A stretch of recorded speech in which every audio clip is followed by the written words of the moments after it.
Welcome to the Jet Rail Podcast. I am your host, Jill Treese, and this week I am answering you guys' questions. I found myself just scrolling through my inbox and being like, oh my god, there's so much effort because you guys send me the longest, most beautiful, most moving emails ever. And I just feel like I can never do them justice by sitting down and writing them out. And I feel like a lot of people could also benefit from the answers to the questions, so why not share it with all of the audience? So today I'm going to be reading some emails and answering you guys' questions. I haven't quite decided if this is going to be a bonus episode or if I'm going to wait and post it regularly. So we'll see. You'll know before I do. So yeah, I'm just going to read through some of you guys' emails. I will be keeping them anonymous because you guys fail to say whether or not you're cool with your name being shared. So in the future, if you write me an email and you want me to answer it on the podcast, please let me know if you want me to use your name, your first name. I probably won't use your last name anyway, but do let me know. And without further ado, let's roll this intro music and get rocking and rolling.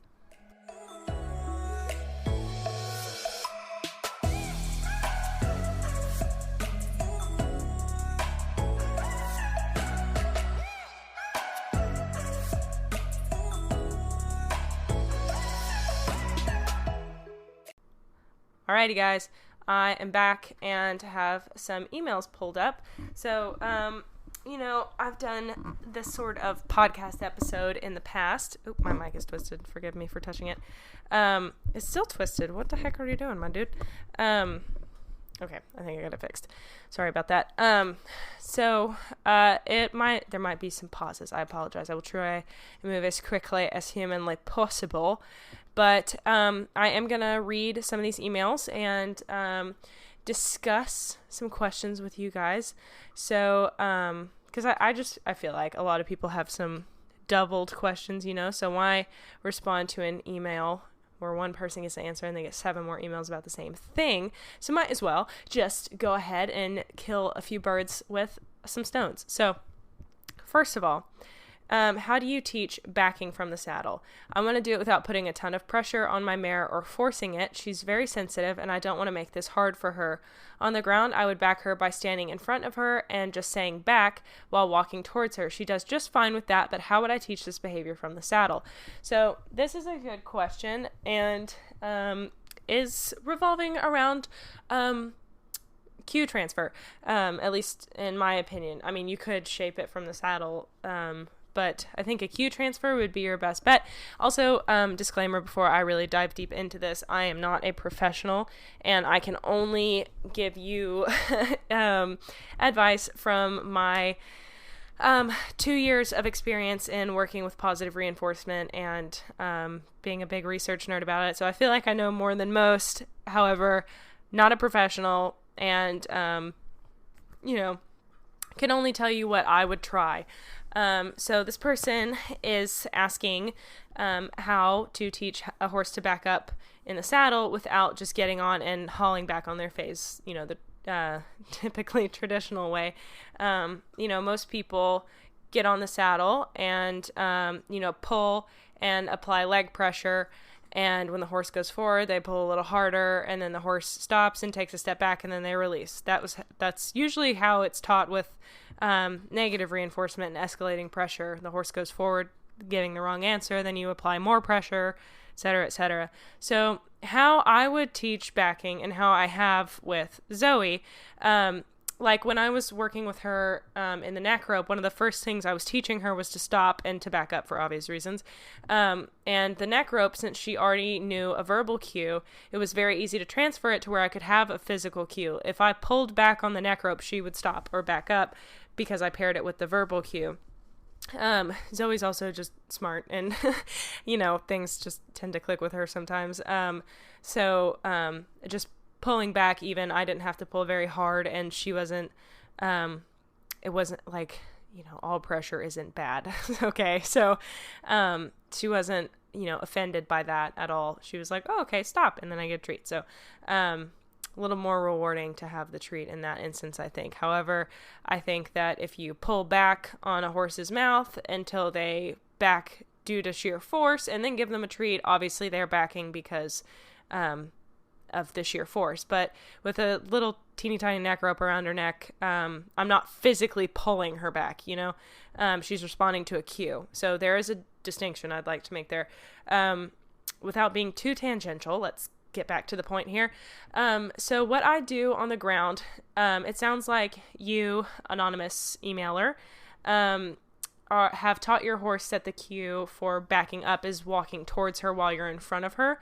So maybe what you want to do is start transferring that on the ground to a more subtle cue, because obviously when you're in the saddle, you can't walk towards her. So what you would want to do is do a cue transfer, and how that works is you give new cue, old cue, and get the behavior click treat. So once again, new cue, old cue, behavior click treat. So say your old cue is walking towards her. So you would say maybe back, or if you had a specific sound you wanted to use. I know a lot of people use the sh sh sh sound for backing. So you could do that sound and then immediately start walking towards her. And then when she backs, click and treat. Eventually, the sound or the new cue, the sh or the back, is going to become a predictor for her, for you walking towards her, which is kind of like, how you make secondary reinforcers, like the click predicts food. So the new cue is going to predict the old cue. So the horse is going to be like, oh, okay. So when she says shh, shh or back, I should go ahead and back up, because then she's going to start walking towards me.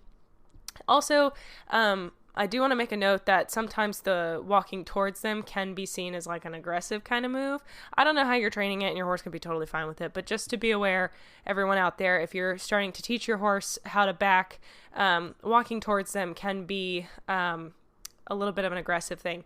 Some other ways you can start teaching back is just by scratching your horse on the shoulder and waiting for them to shift their weight in any way back, and then clicking for that. And then every time you touch your shoulder, they know that you're asking them to back up. I ran into a problem with that because that's one of the first things I taught Zoe, and despite never having clicked for it ever again, she still backs every time I touch her shoulder when we're working. So outside of any other context, she doesn't, but it's just when we're working, she's like, no, very serious. You cannot pet me while we're training.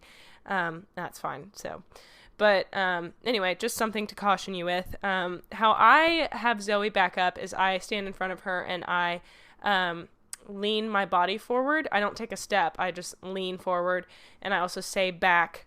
And, I also have like a point, like I will stand at her shoulder or back and point backwards and kind of shake my finger like if you were telling a snake, it's very bad, you're a bad snake.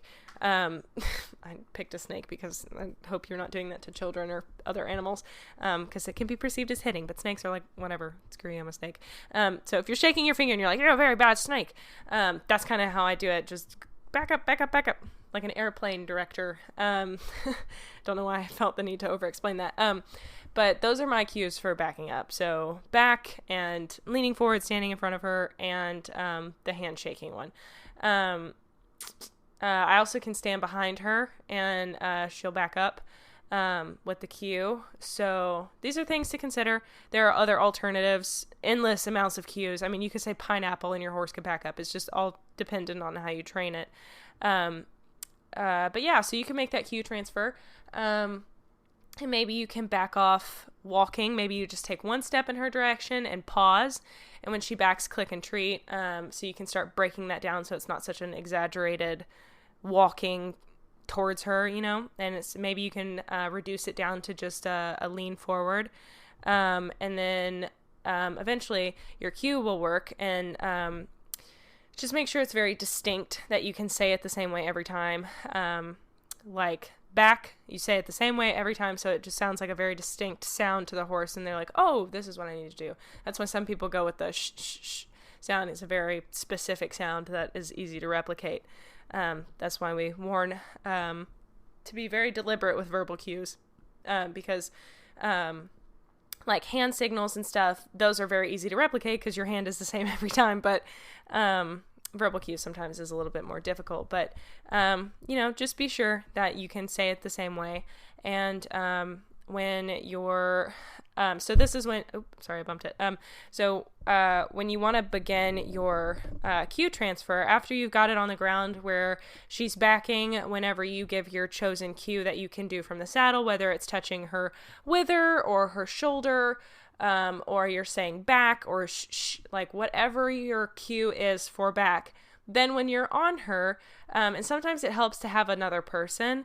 So if you can have a person that can give your cue from the ground, so then you would do new cue, old cue, behavior, click, treat, from the saddle. So maybe up top you say back, and if the horse doesn't back, the person on the ground would say back, and then her knowing that she is to back when a person on the ground standing in front of her perhaps says back, then, which brings me to another point, pausing, hold that thought. Make sure that you can do it anywhere around the horse. That's a really good way to test if your verbal cue is working or if your horse is paying attention to your body language, because you could be standing in front of her saying back and she backs up consistently every single time, but if you stand at her side and say back and it doesn't work, she's probably responding more to your body than the word. So make sure you generalize it all around the horse, and that'll make it easier in the saddle as well. So as I was saying, when you're working in the saddle, if you have the luxury of having another person, which I do not, so I feel you, but the person, you could give the new cue, you would say back, the same cue it is on the ground, have the person repeat it, or give the body cue, or visual cue, I guess you would call it, and then click and treat when the horse gives a proper response. And you can also work to transferring that, like I did, to like a neck rope or a bridle, where you just don't escalate pressure. You say your cue, or you give the new cue, old cue. So you might pull on the rein, say back, and when the horse backs, release pressure, click a treat. So again, the pattern: new cue, old cue, behavior, click, treat. So and ideally, you wouldn't be like pulling on the horse's face or anything like that. It would just be like a light pressure, like I was doing with the neck rope. So that was 10 minutes of me explaining backing. Do you see why I thought it would be better to answer in a podcast episode? Because I feel like it's just, I can be so much more thorough.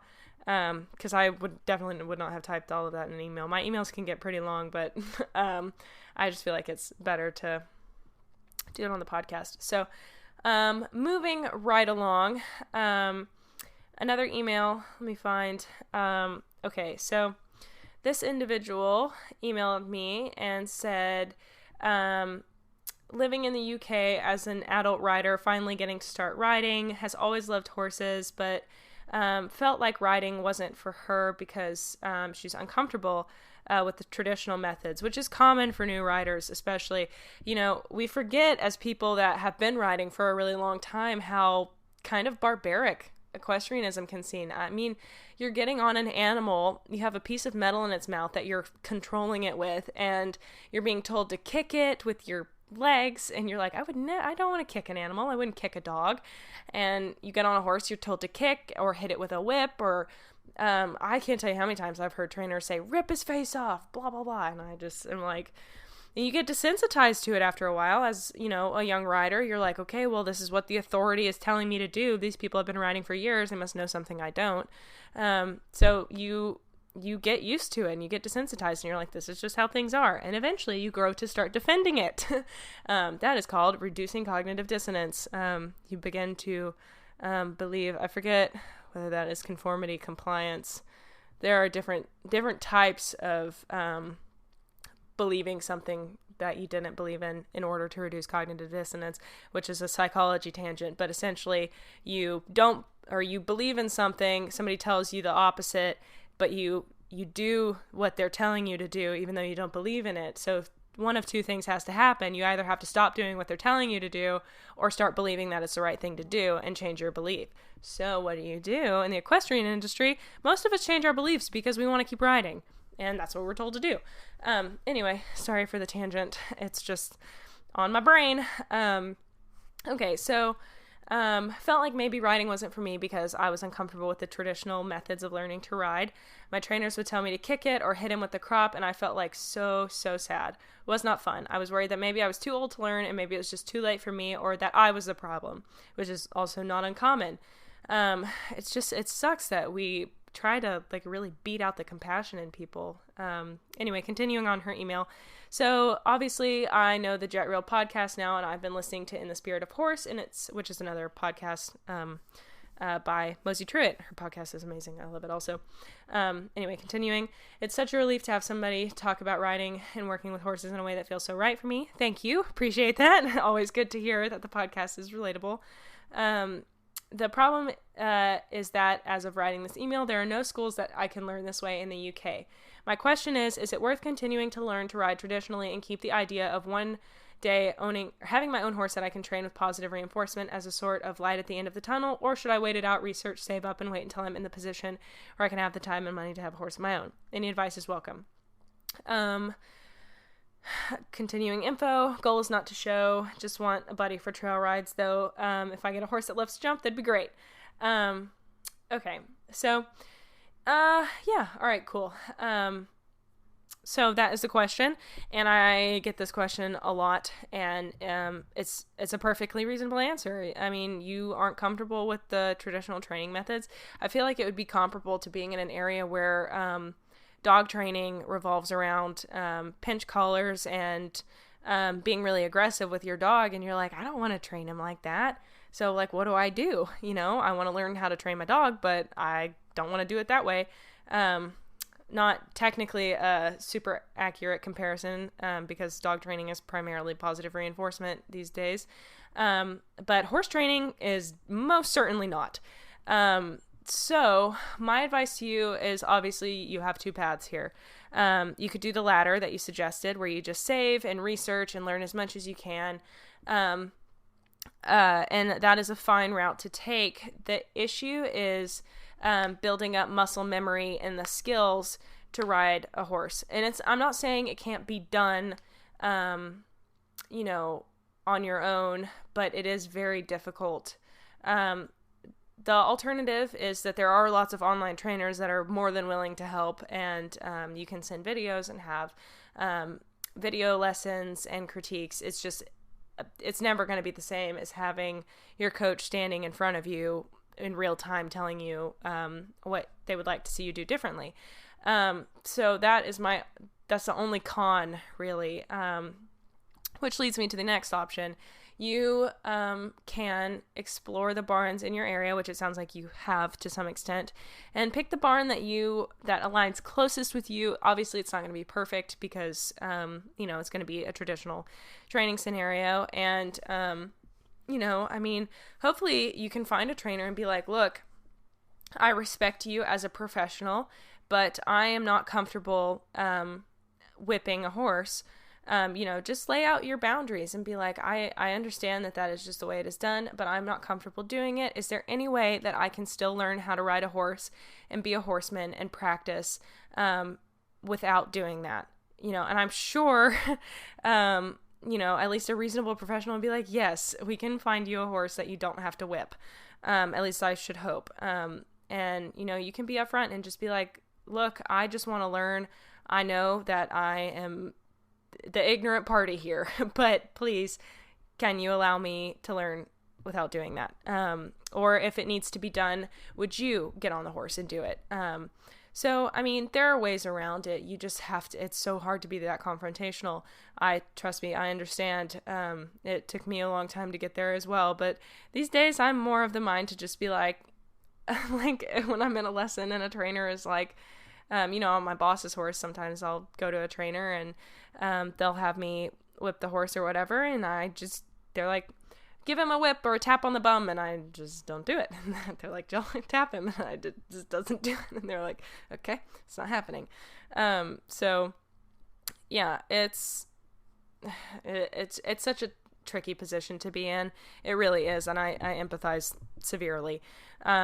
Because as a horse person that grew up not wanting to hit their horse, it is a quote unquote necessary evil apparently in the horse world. But good news is it's not necessary, and you can say no. You have full liberty to say no, and you can still learn how to ride, because that is the tricky part. It's not really like dog training, because you can practice and practice and practice, but it's so different, and it's such its own breed of learning. And it really takes a lot of muscle memory and skill, and it can be done, especially if you're not really wanting to do too many tenuous things like jumping or competing or anything like that. But just learning, like feeling out your seat and learning how to steer and put your leg on, and, all the different things that you have to do when you're riding, just learning how to coordinate all that. It really does take, some practice. So, you could do it for a month or so and see how it goes. And if you're just really uncomfortable, you can always quit and see if you can find somewhere else. But it is not unreasonable to ask that you not hit the horse. And, I think that would totally be within reason. Okay, so I hope I answered that question. I did to the best of my ability. I hope that I gave you some hope and that you are allowed to express your boundaries. It's not impossible. Moving on to the next question, for the podcast. Watching your YouTube, I've always admired how you find professionals you can trust and people that expose you to new ideas. That kind of makes, that is just the perception of the internet, the fault on that, because, in light of recent events, I don't know if there are professionals that I can trust, the ones that I have used in the past. But nixing that point, obviously you can't always know, I'm continuing her email, by the way. Obviously you can't always know people you are sourcing information from, all right, but what are the things you look for when looking for a professional in different fields, such as your vet? I'm just trying to learn as much as possible because I'm constantly running into people with conflicting ideas. I find this issue most present in the equine industry, so I was wondering what your take was. If you have a fair bit of info on this, love to see a podcast. If not, blah, blah, blah, blah. Okay, so that is a question. I will answer it on the podcast, dear emailer. So difficult to answer. In Arkansas, I kind of take whichever vet I can get. They're usually all very, very busy. I currently have 2 that we frequent, and it's just whoever is not called away on an emergency right now, because 2 vets in our area is not really enough for all of the horses that we have in Arkansas. So it is a bit just whoever we can take. But as far as if you have your pick, I would just have a conversation with them and kind of ask what their ethical principles are. Most of them have a website or a Facebook page where you can read about their certifications, how long they've been practicing, what their beliefs are, blah, blah, blah. You can look into all of that. Most of what I have been doing, because my vet, as I love him dearly, my primary vet, love him dearly, but he is a bit aged, so he tends to be a bit traditional, and I can't totally fault him. I couldn't imagine trying to keep up with everything, all of the new products, for navicular, the primary treatment is Osphos, but in recent years, Equibone has become more of the treatment, and if you have a horse that is navicular, please look into Equibone, at least call TLC Animal Nutrition. That's TLC Animal Nutrition, if I didn't say that enunciated. But I've recently talked to them, and I'm going to put Zoe on it. It's insane. Not because she has navicular, but because of kissing spine and her hocks and all the good stuff. So, it's so weird to say that Zoe has kissing spine, whatever. Anyway, highly recommend that, by the way. We've had, one of our horses grew a whole stifle, but I think this podcast is probably going to go live after my kissing spine episode, so it depends on if I decide to make it a bonus episode or not, but I will be talking about that one way or another in the kissing spine episode at length. So anyway, moving on from that, how do you trust a professional? Usually you can tell by the way that they talk, and, like I said, my vet, I love him and I respect him, and that man knows way more than I could ever dream of knowing about horses and that sort of thing. But, he is a bit older, so his methods are tried and true, but they're not the most up-to-date methods. So, looking at a vet who is always, and my vet does, but to clarify, I don't want to just put my vet down. He's awesome. But I would imagine that there are vets out there that are super adamant and do research and that sort of thing. But looking for a vet who is open to continuing education and going to lectures and staying up to date on all the new technology instead of getting locked into all the old technologies and stuff, because like, you know, a lot of vets would tell you to put a horse down that has navicular, but a vet that's more familiar with updated methods and like new research and stuff might suggest something like equibone. So yeah, those things to consider. Professionals, as far as riding goes, it's really hard to tell without just riding under the person, because I mean, a trainer can have all the credentials in the world and you may just not click with them. You know, that's been my experience. I went through a ton of trainers, but really it's just because my beliefs didn't line up with them and I wasn't totally aware of that. Yeah, I mean, all of them have meant well for the most part, I think, but yeah, I think you just have to like look at what they've done. Obviously, I wouldn't really be riding with an event coach who's never evented before, who doesn't know the rules or has never been, you know. A barrel racer who's an event coach might not be the best bet.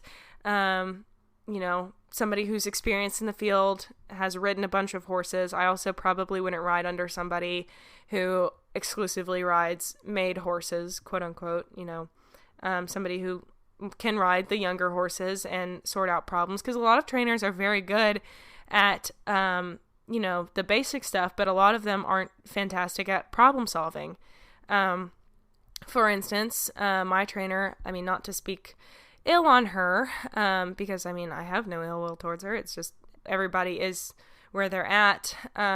But it was never suggested to me that my horse had kissing spine or needed her hocks done or anything like that. It was just, she's a hot mare.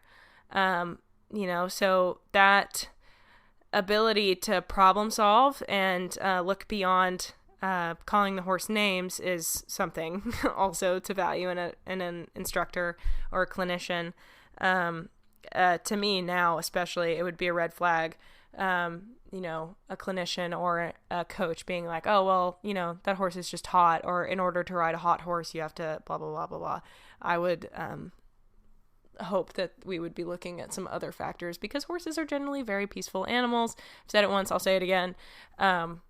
They don't want to be psychotic. So if they're acting psychotic, it is because there is a problem. And I will stand by that till the day I die.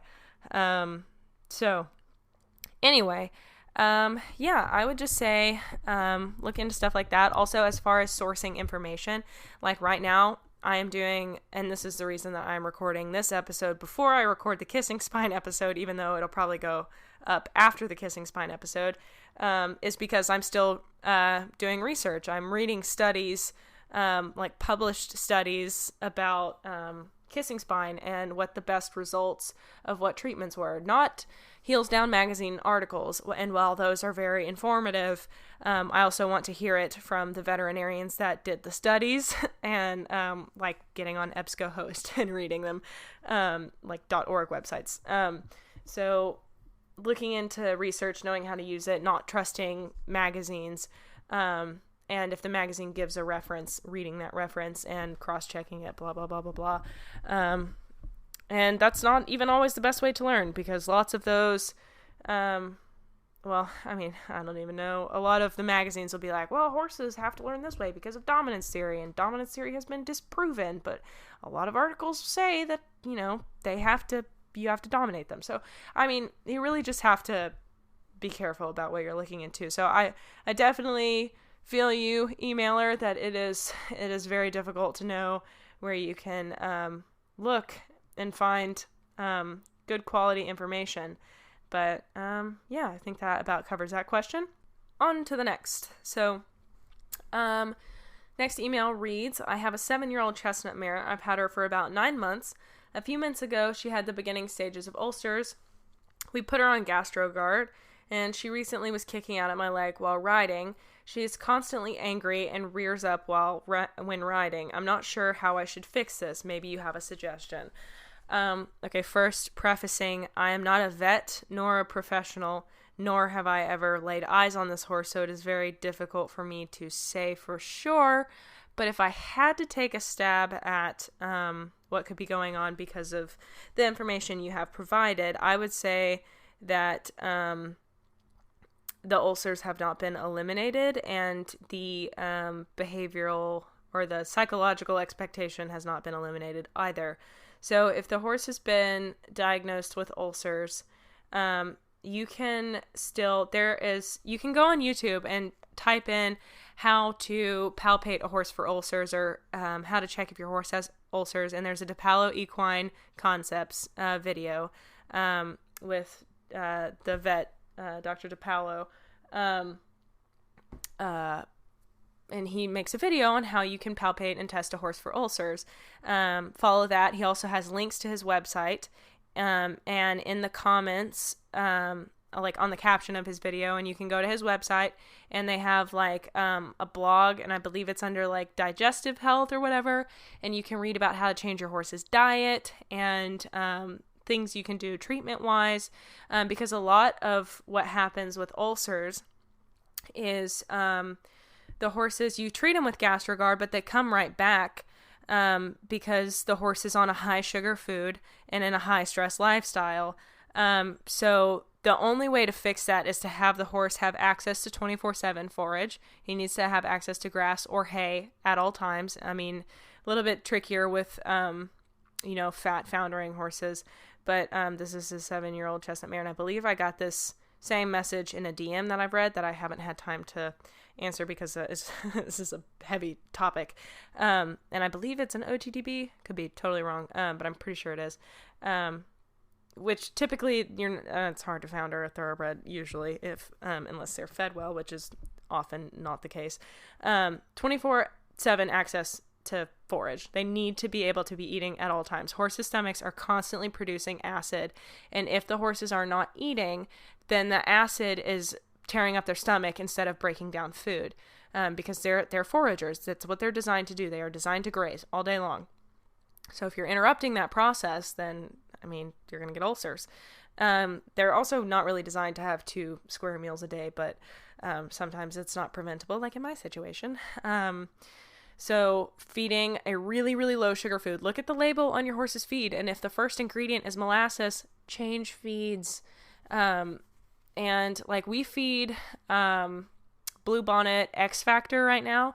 I think it's a 3% sugar, which is still higher than I would like, but it's done a drastic change on all of our horses out here. And like we didn't treat them with every single one of them that was probably ulceric. We didn't treat them with UlcerGuard or GastroGuard. A lot of them it just resolved on its own because of the lack of sugar in their diet, which horses' bodies are not designed to intake a lot of sugar.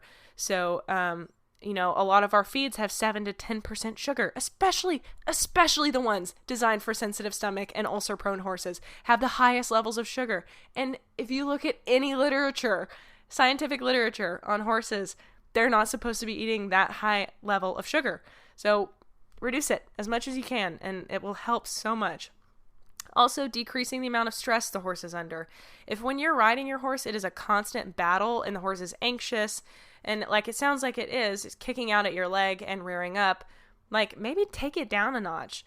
Having a horse that's constantly that stressed and, as you say, angry, it's not a happy horse. So something has to give. I would say that the issue is most likely ulcers because most horses are not having a problem being under saddle. So what I would do if this were my horse is I would give the horse a month off at least. And just work on it from the ground. Just work with the horse, be with the horse, work on your bond, teach it some tricks or something, change feeds, put it on a low sugar food, and treat it with ulcers without riding. Treat the ulcers that way. And then start working on reassociating the saddle and the girth, because I would bet money that this horse is also biting at you when you girth it up if it's kicking out at your leg while you're riding. So what I would do is work up successively. And I've talked about this in a podcast episode before. I think it was called like behavioral issues or something. It's like episode 7 or something of season 1. And I might do a similar episode soon, but essentially just work up successive approximation. I did it with Zoe. I did it with Dave. I did it with Twinkie. One of the horses that we had out here would fall over on his side in the cross ties because he was so stressed about the girth. I'm literally I cannot make this shit up. Like, he would stand in the cross ties and you'd put the saddle on him and his eyes would start closing and he would get real wobbly. And before I knew what was going on, I had to have him walking while I girthed him up. Otherwise he would fall over, and he fell over on my saddle once in the cross ties because I was like, surely he won't. And he did. He totally fell over because he was so stressed out. He would pass out. And I can't fix that. And I mean, I'm lucky he wasn't trying to bite me, because if he went the aggressive route, he would have killed me. But we've had plenty of horses that are aggressive when you do that. And what you have to do is make it a positive experience, because if the horse is having an issue with you girthing him up, and, they're turning around and biting you while you're cinching the girth, if you're punching them in the face, which is the most common solution, if you're hitting the horse or beating them or telling them to get over it, how much more are they going to like being girthed up? The logic, from my understanding and from what I used to be told and what I used to do, even though I quit doing it because it wasn't working at all, and I understand it works for some horses. Great, good for you. But I would much rather go the pleasant route.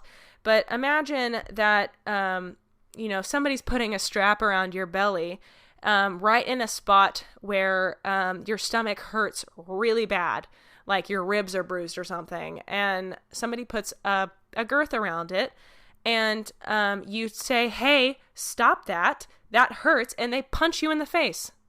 Are you going to like being girthed? No, every time that person brings a girth out, you're going to get a really shitty attitude because you're like, it's going to hurt. But if you pin your ears at the person, figuratively of course, and say, hey, that's going to hurt, and they back off, then you're like, thank you. And what happens often is horses swish their tail or stomp their feet or maybe pin their ears lightly, but then they escalate to kicking at you and biting because you're not listening that it's hurting when you're doing up the girth. Girthing up should not hurt a horse. The only cases that it hurts a horse is when they have pain somewhere, So a normal reaction to a girth is not biting and kicking out.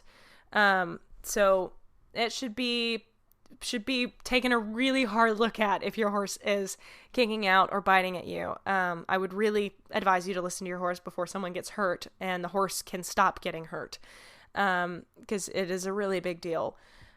So as I was saying, what I do is I isolate the thing that is causing the problem. So I will put the saddle pad on, and some horses will pin their ears at the sight of the saddle pad. And you just have to work up to it. But I need to preface and say that this will only work if the pain has been eliminated. You cannot make a horse like being girthed up if it hurts every time.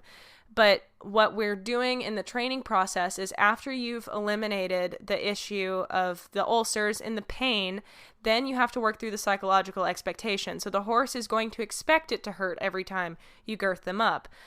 Because they've lived in pain, or the girth has always predicted that that their stomach is gonna hurt, or the saddle's gonna hurt. So after you rule out that ulcers are the issue and the horse is totally fine, you palpate them and you don't get a reaction, or scope them for thoroughness sake, and you bring out the saddle pad, and I let them sniff it and give them a treat, and then maybe scratch them with the saddle pad in my hand, and put my hand under the saddle pad like a rag and scratch them with it. And I'm giving treats this entire time. Just, it is a positive experience. We are happy to be here. Everything is good. And I cannot stress enough that this will only work if the horse is no longer in pain. You must make sure that happens first. It's crucial. And then when you put the saddle pad on, you give them treats. Same with the saddle. Let them sniff it. Lift it up. Give them treats. If the horse pins its ears at any point during this process, you need to go back to the step before, when the horse was comfortable. And then you gradually work up. So say you have the saddle pad, the saddle, and now you have the girth. I've worked with horses that the jingling of the girth, they'll pin their ears. They don't like it. They know what's coming. So sometimes I just jingle the girth and then give them a treat, and then jingle it again, give them a treat, let them sniff it, and, rub it on their shoulder or their back, and it's good, everything is fine. Just anything that is a step before putting it on the billets to put it on the horse. And then I work up from there, and, I put it on the billets and let it dangle, and I'm giving treats for every single step. All the horse has to do is stand still with a pleasant expression. And yeah, so just, and then I'll go to the other side and I'll, pet the horse's shoulder, give them a treat, pet the horse's elbow, give them a treat, then run my hand on the side of their belly, give them a treat, then under, give them a treat, then I touch their stomach, give them a treat, and maybe apply a little upward pressure with either my hand, or I wrap my arm around their belly like it's my arm is the girth, being careful not to get kicked. But hopefully if you do this right, you will not get kicked, because you'll be paying so much attention to the horse's expression that if their eye looks worried, or their ears go back, or their nostrils scrunch, like any of that is a sign you need to go back to the prior step. And you might not get all this done in one go. You might have to just nix riding for the day and just plan on taking the time to rehab your horse and its brain the right way. You would want the time taken with you, so do the same for your horse. And, so then the next step would be to, pull the girth under and then click and treat, or just treat if you're not a clicker trainer. And just keep doing that, just like, touch the girth to the horse's stomach, let it go. Maybe put it on one, to tighten it a little bit, and then drop it all together, and then tighten it again, drop it all together, tighten it, and then maybe latch it for a second, unlatch it. And then, you're treating each of these steps. And if you're a person that doesn't like treats, you can try using scratches, but make sure that touch or scratches are not aversive to your horse. A lot of times horses that have ulcers, their skin is really sensitive. It's kind of like having, like if you have your ponytail up really high and it's wrong and your hair hurts, that's, people who don't have heavy hair. I don't know if you'll be able to relate to that, but, it's like that, but all over their body. It's really sensitive. So scratches may not be the best. And if you can't give your horse treats to make his life better, I'm sorry, I don't know what to tell you. But at least in this scenario, because eventually you won't have to use treats in this particular scenario. I do anyway, because I like for everything to just be a continued positive experience for my horse. And, giving treats is always going to be a positive experience. Yeah, but eventually once the horse starts to associate the girth with good things, then you don't have to do it anymore. You don't have to, being the key word. Should you want to? Perhaps. But like Zoe was like this. I had to do this with her, where anytime I brought out the saddle, she just pinned her ears and would start dancing in the cross ties. Now she stands and just hangs out the whole time. And she stands in the same place. She does not move around. And I can girth her up very quickly, and I give her treats the whole time, and it takes me the same amount of time it does to tack up any other horse. And same with the girth. I mean, she's totally fine with it now, and it used to be a serious problem. But I'm laughing about another topic, but I will get into that on the kissing spine episode. Anyway, so to finish this question, so you've got the beginning stages of ulcer.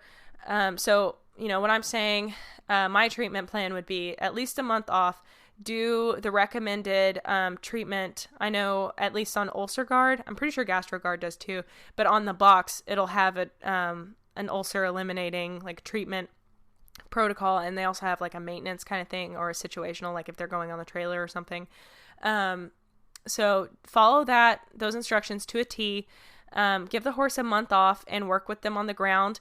And after you're done treating the ulcers and the horse palpates and or scopes clean, then I would begin working on the saddle, as I just explained at length. I didn't mean to, but I did. And so if you've heard it once, you heard it again. But that's how much you have to break it down to make sure that the horse is truly comfortable with it. And then sometimes, like I said, you may not get to the saddle, or you may not get to the girth. That's fine. Stay with where the horse is comfortable and don't push it. Make it a positive experience. You don't want to upset the horse and just make it worse, so that you're just perpetuating the cycle of every time the girth or saddle comes out, the horse, is unhappy, and then is therefore associating negative emotions with not only the saddle and the experience, but also with you. So make it a good experience for everyone. And it's not hard to do. Like I said, I have done it with tons of horses, and this was at the beginning of my clicker training adventure. So, it's not hard to do. You just have to be diligent and intelligent about it. And then you'll help your horse a lot. So do that for a couple of times until the horse is really just comfortable, and then you can start, breaking it down to where maybe you put the saddle pad on, give the horse a treat, put the saddle on, give the horse a treat, do the girth up on one side, give the horse a treat, pull the girth up while you watch them, give them a treat, and then pull the girth up to tighten it, give them a treat, actually tighten it, give them a treat. You can break it down to where it goes very quickly, or speed it up after you get the initial training down.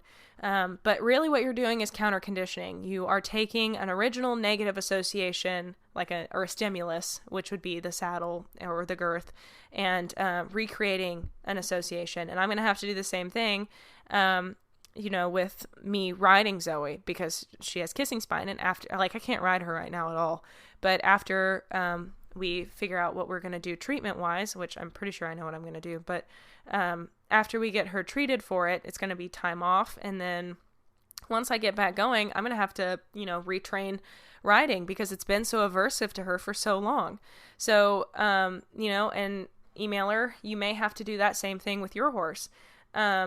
So in short, I would do the treatment, check, make sure the horse is clean, then start counter conditioning the girth and the saddle, and then doing light rides that are very relaxing, not asking too much, and just gradually working back up to your training plan. And just, if you notice that the horse is pinning her ears while you're riding, maybe it's time to reevaluate. Maybe she has kissing spine, or maybe she needs her hocks done. I mean, there are so many reasons that a horse could be unhappy, and oftentimes ulcers are a side effect of, they're caused by stress predominantly, or poor diet. So if the horse, every time you're riding it, is in pain, then the horse is stressed, and it's, screwing up its stomach and giving it ulcers. So, maybe you need to have just a general exam done, maybe some flexions, make sure she's not sound anywhere, and, check her spine. Maybe that's why she's kicking out or rearing up, because she's in pain. Those are common symptoms of kissing spine, actually. So, it's worth taking a look at the entire horse and making sure that she's not in pain anywhere, because I promise you will only get hurt or just have a horse that is silently living in pain if you don't check on those things or be serious about a training plan, or a recovery rehab plan. Because with Zoe, I'm sure she's had kissing spine for 4 to 5 years and nobody knew, and that's a topic for the other episode. But, yeah, so that is my long-winded answer to that question. I think, let me see if I can find one more email. So here we go, on to the next email. Dear Jill, I was wondering if there is a specific kind of horse that would do really well with positive reinforcement, because I've been working with this horse, insert horse name, and I've tried everything, and I can't get her to a point where she's happy, especially during transitions. When doing a walk to trot, she pins her ears, slings her tail, throws out her hind end, and goes really slow, then zooms forward. She's a lesson horse, and I think from kids pulling on her mouth and kicking her, she associates going forward with pain, and I've been trying to get her comfortable with going forward and not hurting, and we have been doing good, and she's gotten a little happier, but only for a bit, and I think she might be a good candidate for positive reinforcement, but I'm not sure where to start. Anyway, I'm rambling, but if you could get back to me with some ideas or know how to help me, it would mean the world.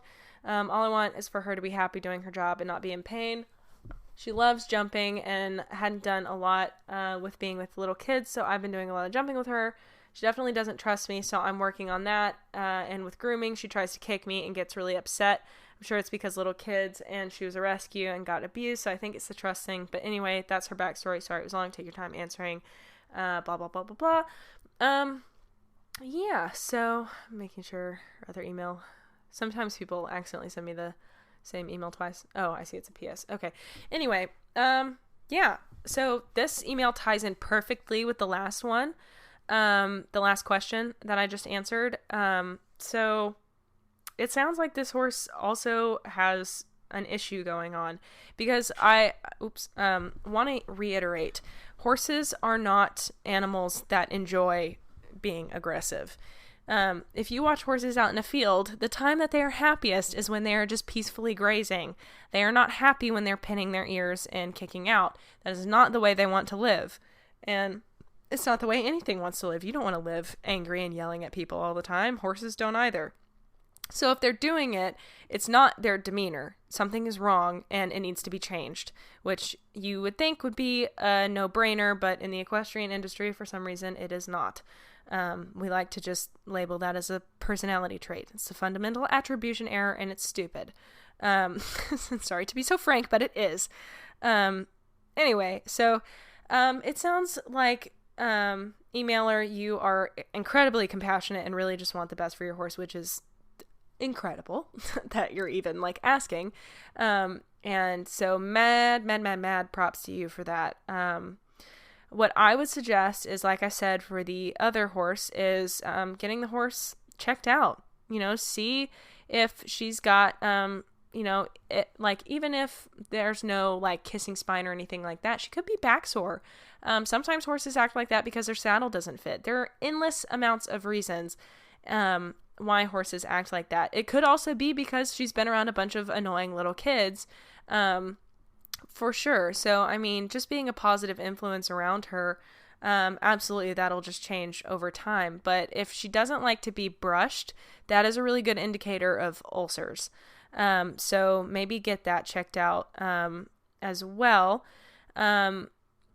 Yeah, so check for ulcers, maybe, double check that the saddle fits, have a fitter out. Maybe it needs to be reflocked or you need, a different kind.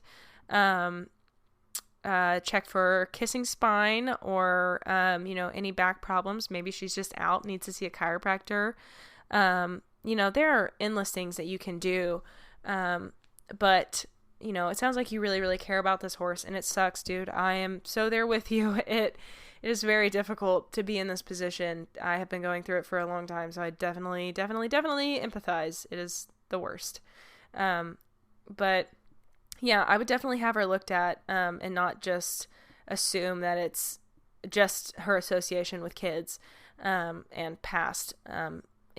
Sounds like with little kids and being a rescue and an abuse history, that sounds like a horse that's been living in anxiety. So ulcers would be my first go-to checking for that. And like I said, there's a video, DePalo Equine Concepts. I will email you specifically the link and to all of that. But like I said, you can just go on YouTube, type in check a horse for ulcers, and you'll find the video, and in the description he has links to his website, and you can look at their library or whatever they call it. Let me look. It is DPA.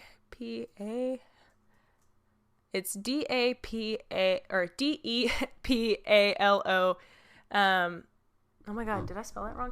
DEPAOLO equineconcepts.com, and you can go to their health library and scroll down to digestive health, and they have 2 articles, equine ulcers and EGUS. I don't know what that is, to be honest with you.